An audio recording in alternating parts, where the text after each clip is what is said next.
नमस्कार, विशेष में आपका स्वागत है। मैं हूं दीपक डोभाल। विशेष में आज बात करेंगे अंतर्राष्ट्रीय योग दिवस की। अब योग का परचम दुनिया भर में लहरा रहा है और यह मुमकिन हुआ है भारत सरकार की पहल पर।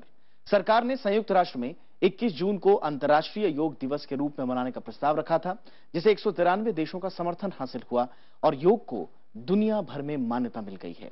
तो आइए शुरू करते हैं विशेष योग माया।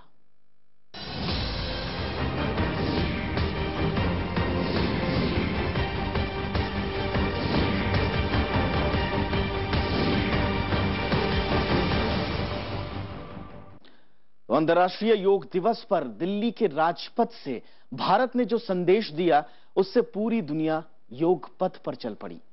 योग जो कभी भारत की विद्या और विधा हुआ करता था, अब पूरी दुनिया की धरोहर बन गया है। योग को पूरी दुनिया का ऐसा समर्थन मिला कि 196 देशों के 250 से ज्यादा शहरों में योग देखा गया।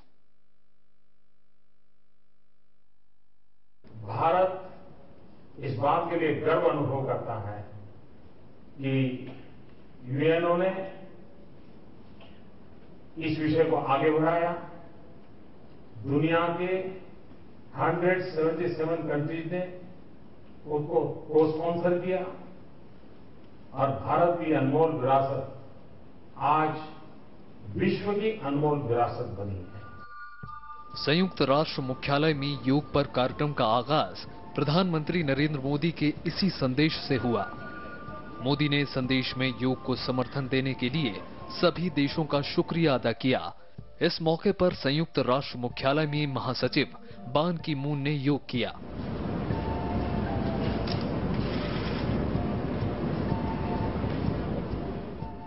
उन्होंने अंतर्राष्ट्रीय योग दिवस को यूएन कैलेंडर का एक अहम हिस्सा बताया। This is the first year that we observe International Day of Yoga proclaimed by the United Nations General Assembly. This is a wonderful addition to the United Nations calendar.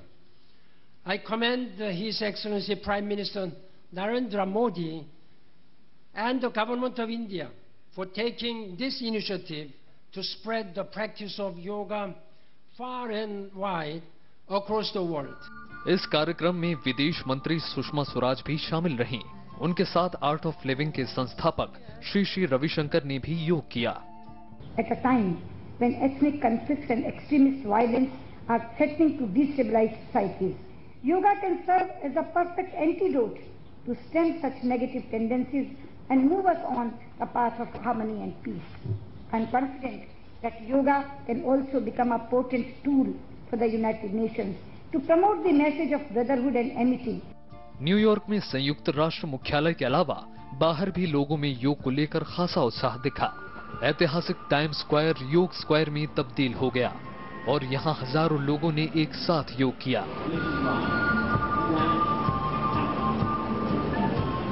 दुनिया के बाकी मुल्क भी योग के रंग में रंगे दिखे। इसमें भारत का पड़ोसी नेपाल, चीन, Thailand, Vietnam, Philippines, Malaysia, Singapore, Australia, Japan, America, Britain, France और जर्मनी समेत दुनिया के कई देश शामिल हैं। संयुक्त राष्ट्र ने पिछले साल दिसंबर में 21 जून को अंतर्राष्ट्रीय योग दिवस के तौर पर मनाने की घोषणा की थी। भारत के प्रस्ताव का 193 देशों ने समर्थन किया था। Bureau report, Rajya Sabha TV. और इससे पहले पूरा भारत योग साधना में रमा हुआ दिखा। पहले अंतर्राष्ट्रीय योग दिवस के मौके पर देश भर में कई कार्यक्रम हुए। राजपथ पर मुख्य समारोह में प्रधानमंत्री नरेंद्र मोदी ने कहा कि योग दिवस से दुनिया में शांति के एक नए युग की शुरुआत होगी। प्रधानमंत्री के अलावा राष्ट्रपति प्रणब मुखर्जी और सरकार के तमाम मंत्रियों ने भी योगाभ्यास किया।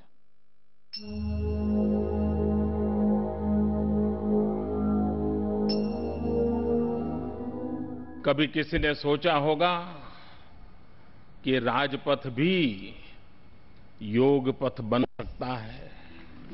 दिल्ली में राजपथ पर ऐसा नजारा शायद ही कभी देखा गया हो। 35,000 से ज्यादा लोगों ने एक साथ शरीर और आत्मा को साधने की कला यानी योग का अभ्यास किया। खबर थी कि प्रधानमंत्री नरेंद्र मोदी केवल संबोधन के लिए आएंगे, लेकिन लोग उस वक्त आश्चर्यचकित रह गए जब प्रधानमंत्री उनके बीच पहुंचकर योग करने लगे। प्रधानमंत्री ने एक एक आसन और प्राणायाम किया। प्रधानमंत्री के साथ कार्यक्रम में सुरक्षा बलों के जवान, एनसीसी कैडेट्स और स्कूली बच्चों ने भी योग की साधना की। यहाँ 2 विश्व रिकॉर्ड भी बने। पहली बार इतनी बड़ी तादाद में लोगों ने एक साथ एक जगह पर योग किया।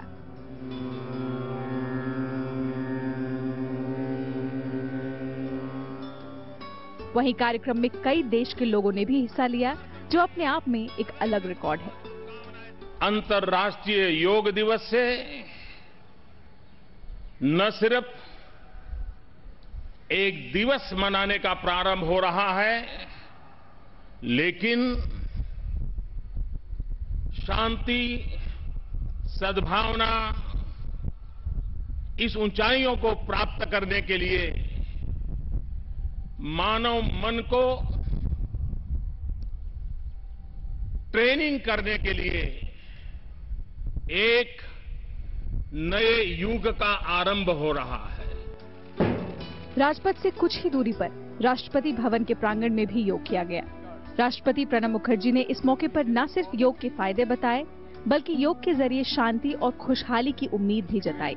It is India quite naturally, because it is the home of yoga, which is both a science and art, was practiced over centuries.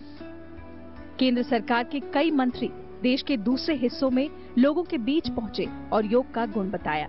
Lucknow में केंद्रीय गृह मंत्री राजनाथ सिंह, कोलकाता में संचार और सूचना प्रौद्योगिकी मंत्री रविशंकर प्रसाद, शिमला में मानव संसाधन विकास मंत्री स्मृति ईरानी, तो हैदराबाद में स्वास्थ्य मंत्री जेपी नड्डा योगाभ्यास करते नजर आए। यही नहीं, कई राज्यों के मुख्यमंत्रियों ने भी सरकार की इस मुहिम को पूरा समर्थन दिया। छत्तीसगढ़ के मुख्यमंत्री रमन सिंह ने रायपुर, राजस्थान की मुख्यमंत्री वसुंधरा राजे ने जयपुर, हरियाणा के मुख्यमंत्री मनोहर लाल खट्टर ने करनाल, मध्य प्रदेश के मुख्यमंत्री शिवराज सिंह चौहान ने भोपाल, कर्नाटक के मुख्यमंत्री सिद्धारमैया ने बेंगलुरु, तो महाराष्ट्र के मुख्यमंत्री देवेंद्र फडणवीस ने नागपुर में योग की कमान संभाली। बीजेपी के वरिष्ठ नेता लालकृष्ण आडवाणी पालमपुर और बीजेपी अध्यक्ष अमित शाह पटना में लोगों के बीच थे। योग को लेकर सेना के जवानों में भी जोश दिखा। सबसे ऊंचे रण क्षेत्र यानी सियाचिन में जवानों ने बर्फ की चादरों पर योग और प्राणायाम किया। इसी तरह लद्दाख से लेकर दक्षिण चीन सागर तक सेना के जवान योगासन करते दिखे। आपने अपनी शक्ति को पहचाना। सेना के नन्हे जवान कहे जाने वाले एनसीसी कैडेट्स में योग को लेकर गजब का उत्साह दिखा। किस तरह से हम योग पर ध्यान करके माइंड, बॉडी। दिल्ली के BR अम्बेडकर कॉलेज में एनसीसी की इन महिला कैडेट्स ने योग से खुद को मजबूत कर एकता और राष्ट्र प्रेम की सीख ली। अंतर्राष्ट्रीय योग दिवस के मौके पर दिल्ली के विज्ञान भवन में इंटरनेशनल योग कॉन्फ्रेंस का आयोजन भी किया गया। इस कार्यक्रम में प्रधानमंत्री नरेंद्र मोदी के साथ योग गुरु रामदेव ने भी शिरकत की। विशाल दहिया के साथ ब्यूरो रिपोर्ट, राज्यसभा टीवी। और राजपथ पर आयोजित हुआ पहला अंतर्राष्ट्रीय योग दिवस ने योग के नए रिकॉर्ड भी बनाए। राजपथ पर योगाभ्यास ने Guinness book of world record में 2 नए कीर्तिमान दर्ज किए हैं।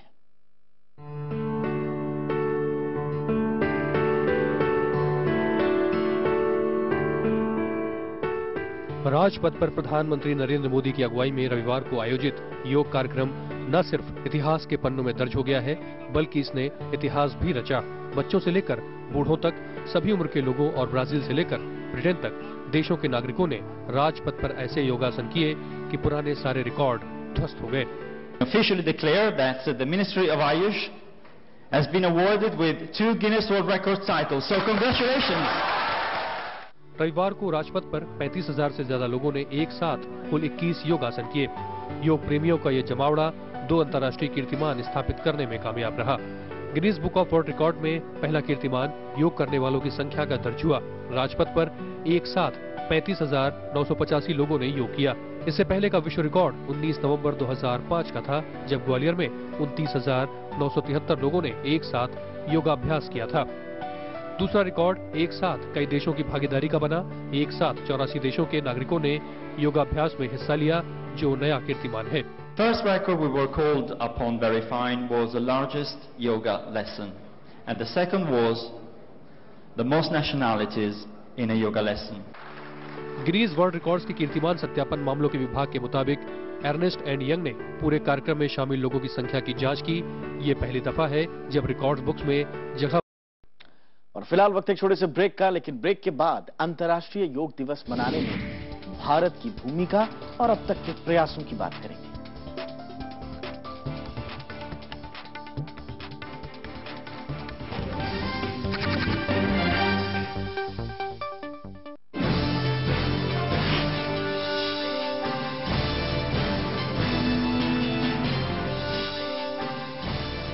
राज्यसभा टेलीविजन की खास श्रृंखला महामहिम राज्यपाल में आपका स्वागत है।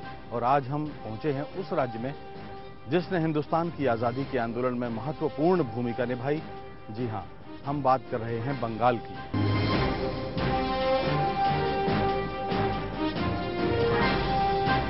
विधायक और सांसद का सम्मान समाज में इसीलिए कम हो रहा है क्योंकि वह अपने आचरण से, अपने व्यवहार से अपनी मर्यादा को सुरक्षित नहीं रख पा रहा है। कि इस देश के अंदर अनिवार्य मतदान की आवश्यकता है और जो व्यक्ति मतदान न करे उसके ऊपर आर्थिक दंड। जब नॉमिनेशन फाइल करके शाम को आए तो पिताजी ने कहा कि बेवकूफ कहीं का, अब वकालत थोड़ी थोड़ी चलने लगी है तो जो है राजनीति में जो है चुनाव लड़ने की बात कहां से दिमाग आ गई।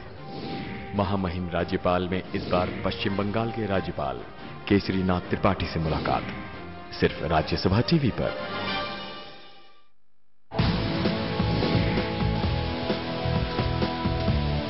साइंस की खबरें हो या तकनीकी उलझन।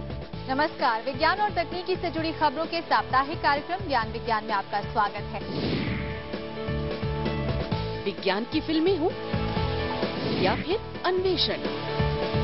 जर्मनी में भारतीय मूल के वैज्ञानिक और उनकी टीम ने हृदय रोग और फेफड़ों के रोग से संबंधित शोध में एक बड़ी सफलता हासिल की है। वैज्ञानिकों से मुलाकात, सब कुछ एक साथ। देखिए हर हफ्ते ज्ञान विज्ञान सिर्फ राज्यसभा टीवी पर।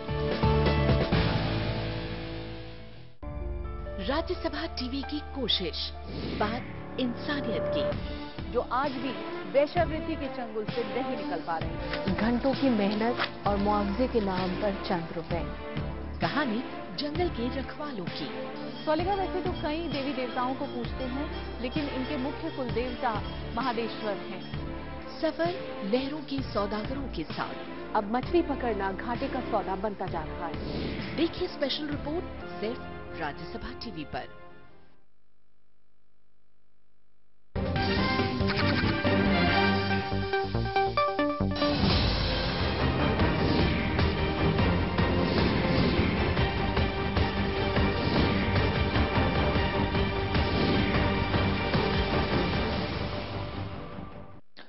सरकार ने देश में योग शिक्षा को बढ़ावा देने के लिए एक नई पहल की है।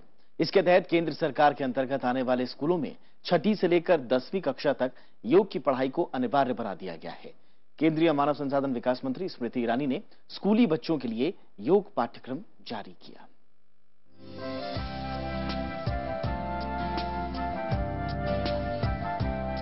अंतर्राष्ट्रीय योग दिवस की ऐतिहासिक सफलता के एक दिन बाद केंद्र सरकार ने स्कूली स्तर पर योग शिक्षा को बढ़ावा देने के लिए एक और कदम बढ़ाया। केंद्र सरकार के तहत आने वाले उच्चतर माध्यमिक स्कूलों के छात्रों के लिए योग शिक्षा पाठ्यक्रम जारी किया गया।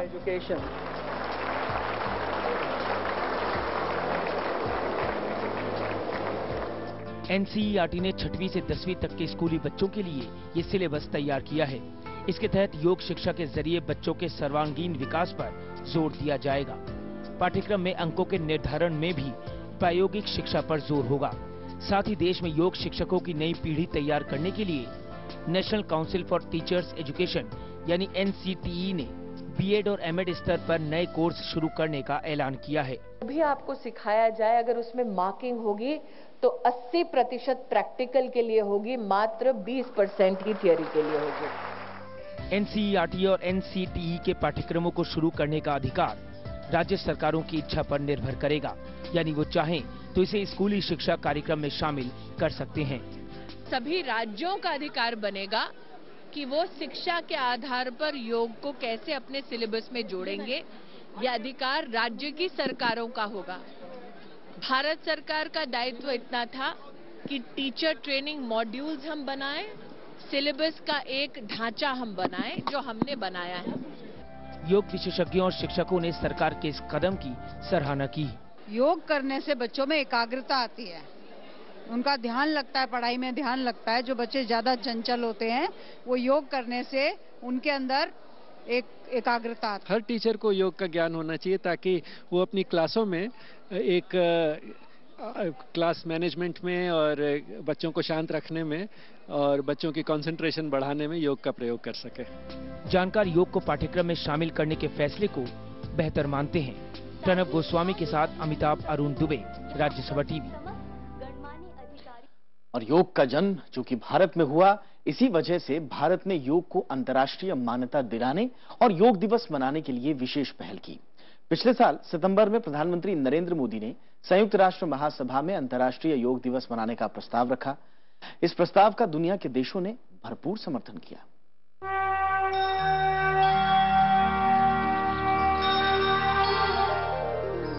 जमीन में योग, आकाश में योग, जल में योग, पहाड़ों पर योग। पहले अंतर्राष्ट्रीय योग दिवस पर कुछ ऐसा ही नजारा दिखा, मानो समूची दुनिया योग में हो गई हो। योग भारतीय संस्कृति की बड़ी पहचान है।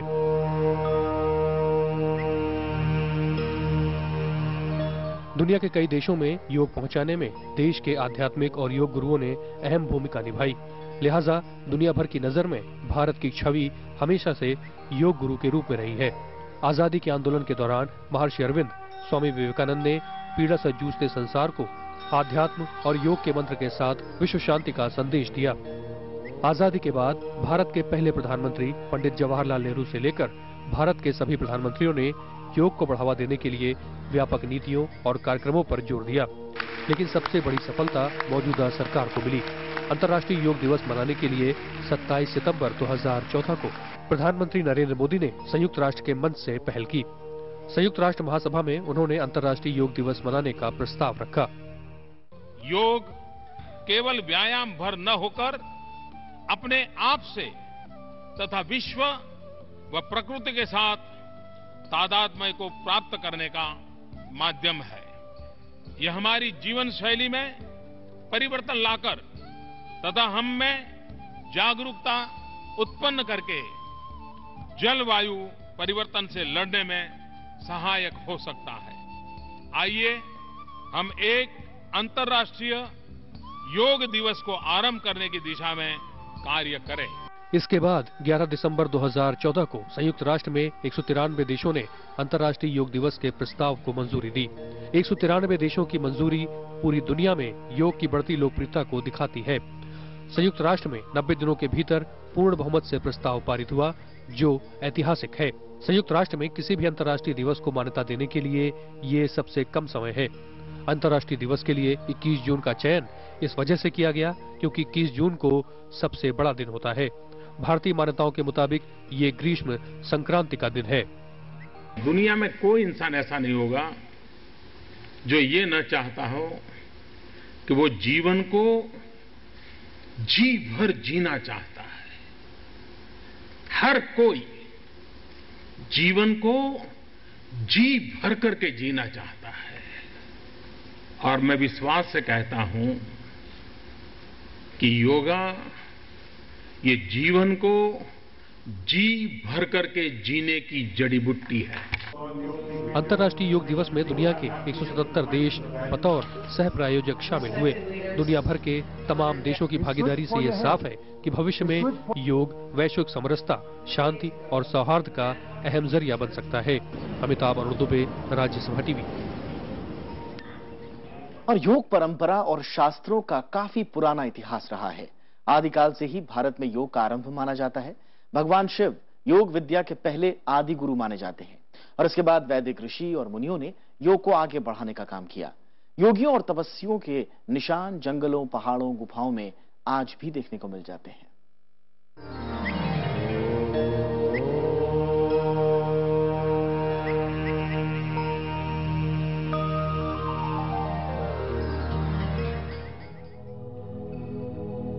यस्माद् न सिद्ध्यति यज्ञो विपश्चितश्चन सधीनाम योगमिन्वति।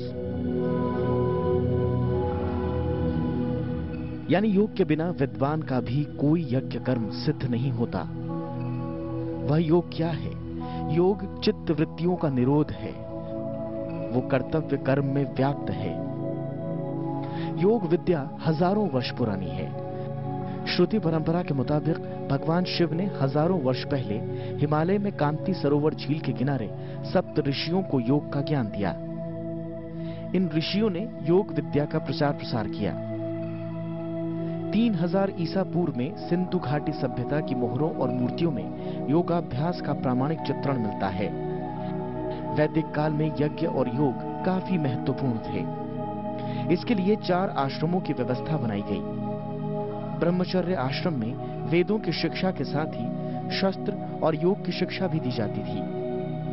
उपनिषद में योग के पर्याप्त प्रमाण मौजूद हैं। कठोपनिषद में योग के लक्षण को बताया गया है। योग मीन्स जुड़ना, आत्मा परमात्मा का जुड़ना, शरीर को स्वस्थ बनाने के लिए क्रियाओं को करते हुए योग करना एक हमारी पुरानी संस्कृति से जुड़ी हुई ये बातें हैं जो आज शायद लोगों को भूल के याद आई हैं। हिंदू, जैन और बौद्ध धर्म में योग को अलग अलग तरीके से बांटा गया है, लेकिन सबके मूल में वेद और उपनिषद ही रहे। जैन और बौद्ध के उत्थान के दौर में यम और नियम के अंगों पर जोर दिया जाने लगा। यम और नियम अर्थात अहिंसा, सत्य, ब्रह्मचर्य, अस्तेय, अपरिग्रह, शौच, संतोष, तप और स्वाध्याय का प्रचलन ही ज्यादा रहा। लेकिन यहाँ तक योग को सुव्यवस्थित रूप नहीं दिया जा सका। पतंजलि ने शुरुआत से ही काफी साल पहले ही चालू किया था यम नियम के माध्यम में। तो ये सारे हम लोग फॉलो करेंगे तो ये योगा बहुत अच्छा बढ़ सकता है। पहली बार 200 ईसा पूर्व में पातंजलि ने वेद में बिखरी योग विद्या को सही रूप में बांटा, जिसे पातंजलि के योग सूत्र के नाम से जाना जाता है। इसके बाद योग का प्रचलन बढ़ा। यौगिक संस्थान, पीठ और आश्रम बनने लगे जहां राजयोग की शिक्षा दी जाने लगी। योग सूत्र योग दर्शन का मूल ग्रंथ है। 6 दर्शनों में योग दर्शन का महत्वपूर्ण स्थान है, जिसमें समय के साथ योग की कई शाखाएं निकली। इनका प्रभाव व्यापक रूप से भारतीय पंथों, संप्रदायों और साधनाओं पर पड़ा। आज पूरा विश्व योग और साधना का लोहा मानता है। योग का महत्व दिन ब दिन बढ़ता जा रहा है। दुनिया को योग सिखाने वाले भारत में ही नहीं बल्कि पूरे विश्व में योग का प्रचार प्रसार काफी तेजी से हो रहा है। प्रशांत पांडे, राज्यसभा टीवी।